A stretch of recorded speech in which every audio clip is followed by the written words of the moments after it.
안녕하십니까. 2023년 2월 19일 최백문 팩트 시작하겠습니다. 이재명 민주당 대표에 대한 구속영장 이런 얘기를 계속 안 할 수가 없는데, 왜냐면 이게 173쪽이나 되기 때문에 그 안에서 어떠한 것들이 기사가 된다 하는 판단을 이제 각자 기자들이 하겠죠.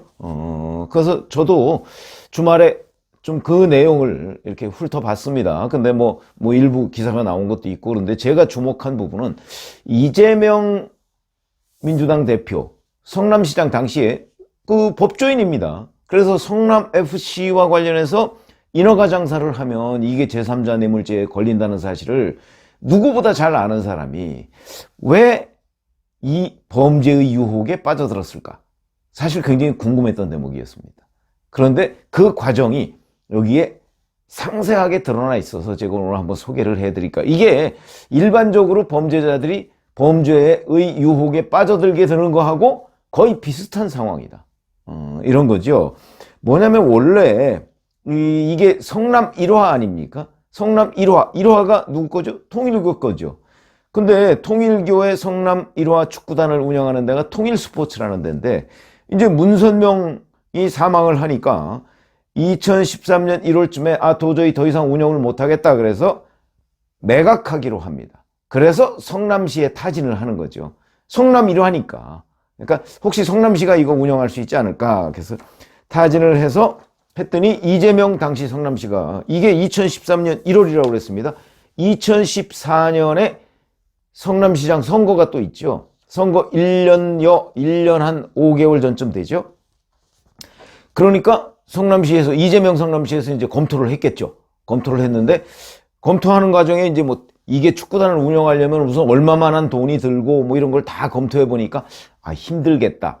그런 현실적인 어려움에다가 또 하나는 바로 1년 한 5개월쯤 뒤에 자기 재선을 위한 성남시장 선거가 있는데, 통일교의 그 축구단을 인수했다? 이게 이미지상 별로 안 좋다. 이제 이런 생각이 들었던 것으로 보입니다. 그 구속영장에 그게 나옵니다. 그래서 5월 6월경, 2014년 5월 6월경에 성남 그 1화 축구단 그 인수를 보류한다. 이렇게 발표를 해버립니다. 그러니까 이제 경기도에서 안산시가 이거를 인수 추진을 합니다. 그러니까 이제 통일스포츠에서 성남시에서 안 한다고 그러니까 성남시 정도의 규모가 큰 안산시에다가 이제 타진을 했겠죠. 그러니까 안산시가 한번 해보자. 그래서 자기들도 이제 이게 예산하려면 이거 연간 한 150억 정도가 든다. 이렇게 되는 거 아닙니까? 선수들하고 직원 월급 주고 운영하고 이런데 150억 정도 든다. 그래서 예산을 이제 시에서 얼마를 대고 그다음에 기업들 후원을 얼마 받고, 이렇게 돼서 이 구속영장에 보면 안산시가 그 관내 기업들한테 전부 다 타진을 했다는 거 아닙니까? 우리가 이렇게 하려고 할 때 얼마를 어떻게 낼 수 있느냐 그랬더니 기업들이 다 난색을 표현하는 겁니다. 그러니까 도저히 안 되겠다 그래서 안산시가 포기합니다. 그러던 와중에 성남 1화가 어떻게 하지 하는데, 갑작스럽게 이재명 성남시가 그해 10월 2일 전격적으로 인수를 발표합니다. 그러니까 아마 이재명 당시 성남시장은 나는 자신이 있다 이렇게 생각한 것으로 보입니다. 전격적으로 인수를 발표하고요. 그리고서 2014년 바로 이듬해 1월 1일부터 운영하겠다 이렇게 나옵니다. 성남 1화 축구단을 인수해서 운영하겠다. 1월 1일부터. 왜냐하면 그렇게 안 하면 2014년 리그에 참여할 수가 없거든요. 그러니까 이제 서둘러서 하겠다. 이렇게 이재명 스타일로 밀어붙인 겁니다. 발표하자마자 2달 뒤에 성남 1화 축구단을 성남FC로 바꿔서 운영하겠다. 이렇게 이제 발표를 하고, 그러니까 이제 발등에 불이 떨어지지 않았겠습니까? 이때 이제 이재명 대표와 정진상 실장, 성남시장과 11월쯤에 이제 앞으로 이걸 어떻게 운영하느냐 하는 거를 성남시에서 70억 정도를 대고, 일반 공모, 성남 시민들이나 이런 일반 공모로 30억쯤을 해결하고, 그러면 100억이죠? 여기에다 기업 후원으로 50억 원을 해결한다. 이렇게 이제 계획을 세운 거죠. 11월에. 그리고 실제 1월 1일, 2014년 1월 1일에 성남FC, 영리법인으로 성남FC를 설립을 합니다. 그러면 이제 성남FC, 성남축구단은 이제 굴러가는 겁니다. 이래서 시작을 했고 2014년 3월 9일에 아마 첫 번째 경기를 성남FC가 한 모양입니다. 마침 창원에서 했다는데요. 여기에 이제 자기 지지자들, 후원자들 그래서 320명을 버스를 동원해서 그 첫 경기를 이제 관람을 시키고 이 사람들한테 술도 제공하고 음식도 제공하고 비용이 얼마나 들었겠습니까? 1270만 원이 들었다고 합니다. 이 비용을 성남FC한테 떠넘긴 거죠. 자기 지지자, 자기 후원자들 데리고 가서 축구 구경시켜주고 그걸 성남FC에다 이 비용은 성남FC에서 갚아 이렇게 된 겁니다. 자, 이렇게 되니까 이제 돈을 모아야 되지 않습니까? 이건 다 계획이고 시 예산 70억은 계획은 아니고 그건 시의회에서 어렵게 하여튼 통과는 됐습니다. 이때 이제 그거 앞장선 사람이 바로 김용 이런 사람들이죠. 그래서 그건 어렵게 통과가 됐는데 이제 일반 공모 30억, 기업 후원 50억 이걸 해결해야 되는 거죠. 그러니까 이제 2014년 2월부터 3월 31일까지 일반 공모 1차, 그 다음에 4월에 2차 공모. 그래서 이걸 공모하려고 하다 보니까 이제 공모에 뭐 많이 응해 주십시오 하는 홍보 비용, 자기 인터뷰 뭐 이런 거기에도 비용이 많이 들 거 아닙니까? 이 1차, 2차 일반 공모에 비용이 3억 원이 들었다고 합니다. 그런데 일반 공모에 실제 응해 준 사람들의 돈을 합쳐보니까 5억밖에 안 됩니다. 원래 목표는 30억인데 턱도 없이 모자랐던 거죠. 그리고 여기에 성남시 체육회가 15억을 내겠다 이렇게 돼 있는데 이 15억은 대부분 성남시 예산입니다. 그러니까 성남시 예산 빼면 일반 공모 30억에 턱도 없이 부족한 비용 3억 쓰고 5억밖에 못 걷었다. 얼마나 당황했겠습니까?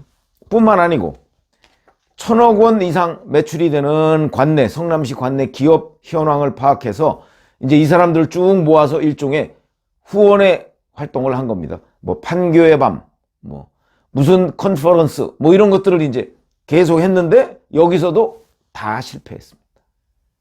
기업이 그냥 돈 냅니까? 우리가 그 상식이죠. 다 실패했습니다.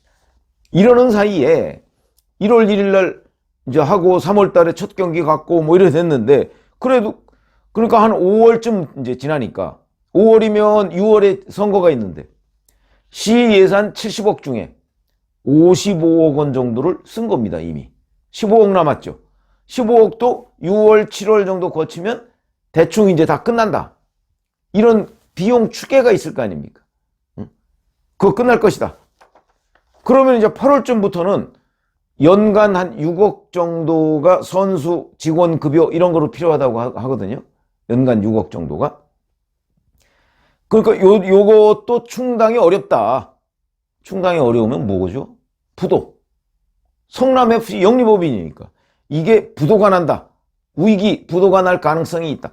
이런 보고서가 성남시 체육진흥과 뭐 이런 데서 계속 올라오는 겁니다. 이재명 성남시장 6월에 재선에 성공을 했는데 자, 성남FC 인수하자마자 부도 위기에 몰렸다. 어떻게 해야 되겠습니까?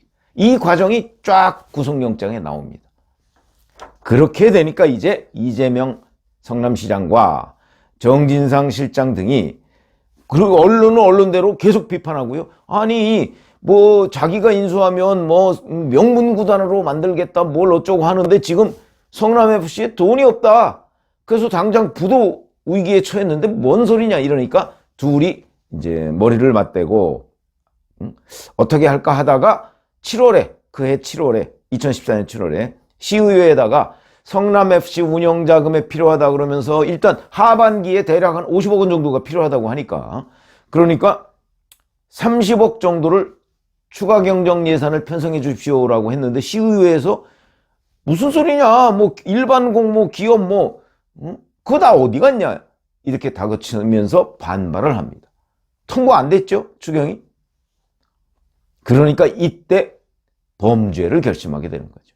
구속영장에 보면 그렇게 돼 있습니다. 이즈음에 요 7월 즈음에 이재명과 정진상이 이른바 인허가 장사를 결심을 하는 겁니다. 도저히 안 되겠다. 아 기업도 돈 안 내놓고 일반 공모 안 되니까 이거 우리가 부도 맞을 수는 없는 건 아니냐. 내가 이게 명운을 걸고 시작한 그 축구단 운영인데 이렇게 되니까 인허가 장사를 결심합니다. 구속영장에 이렇게 나와 있습니다. 그래서 2014년 7월쯤에 이재명 성남시장과 정진상 정책실장이 안 되겠다 그러면서 이제 관내 기업 중에 인허가 등 관련 민원이 있는 쪽을 접촉을 해보자.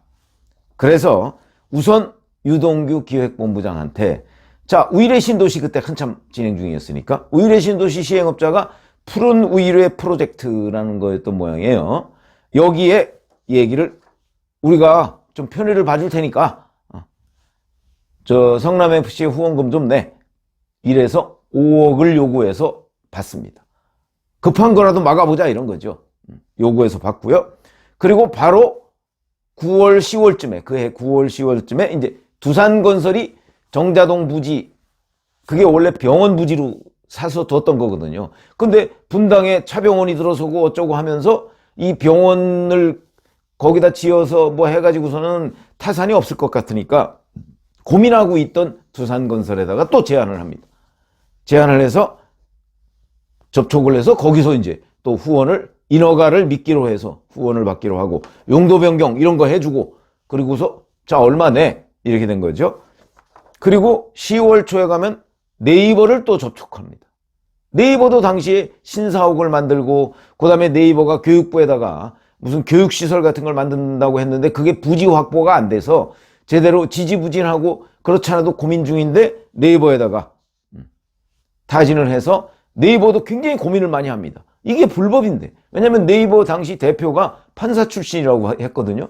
불법인데 그래서 거기서 또 아이디어를 내고 해서 뭐 희망살림이라는 그 시민단체를 우회해서 광고비 이런 걸로 포장해서 나중에 이게 들통이 나더라도 범죄가 아니다 뭐 이렇게 이제 핑계를 대기 위해서 그런 걸로 포장해서 이렇게 해서 후원금을 거기서 또 받고 이런 식으로 성남FC 문제를 해결하고 심지어는 네이버하고 그 과정에서 네이버가 이거 매년 뭐 몇십억씩 내라고 하니까 막 고민하고 포기할까 뭐 막 이러고 있을 때 정진상이 아이디어를 냈다는 거 아닙니까? 가서 그게 아니고 이재명 성남시장 임기 동안에만 내면 된다.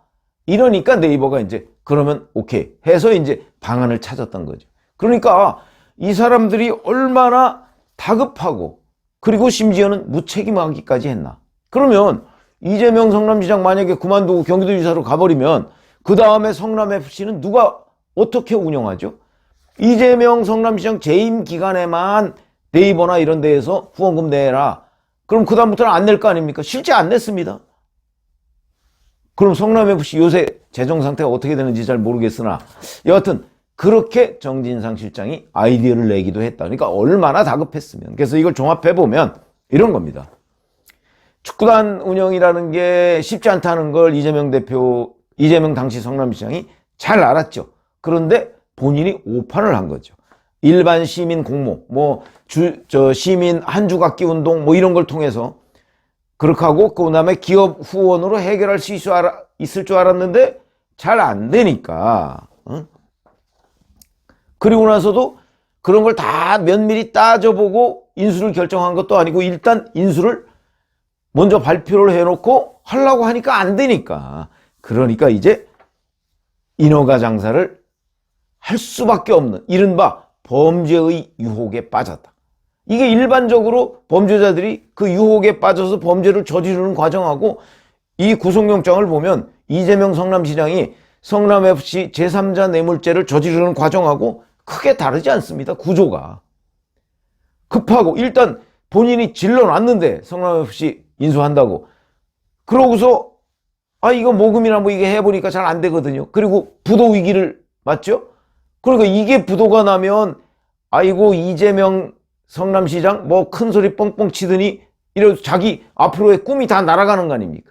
아마 그런 위기를 느꼈을 것이고 그러다 보니까 나중에 들통나더라도 이게 제3자 뇌물죄가 아니다라고 우길 수 있도록 우회해서 지원하고 광고비 명목 이렇게 해서 결국 범죄를 저지르게 됐다 하는 과정이 이 이재명 대표의 구속영장에 상세하게 제가 그래서 읽어보다가 이재명 대표가 그동안에 제가 항상 궁금해했던, 아니 명확한 제3자 뇌물죄인데 이걸 법조인이 어떻게 빠져들었을까 하는 거였는데 그 과정이 여기에 그대로 적혀 있다. 그래서 제가 그 설명을 드리고요.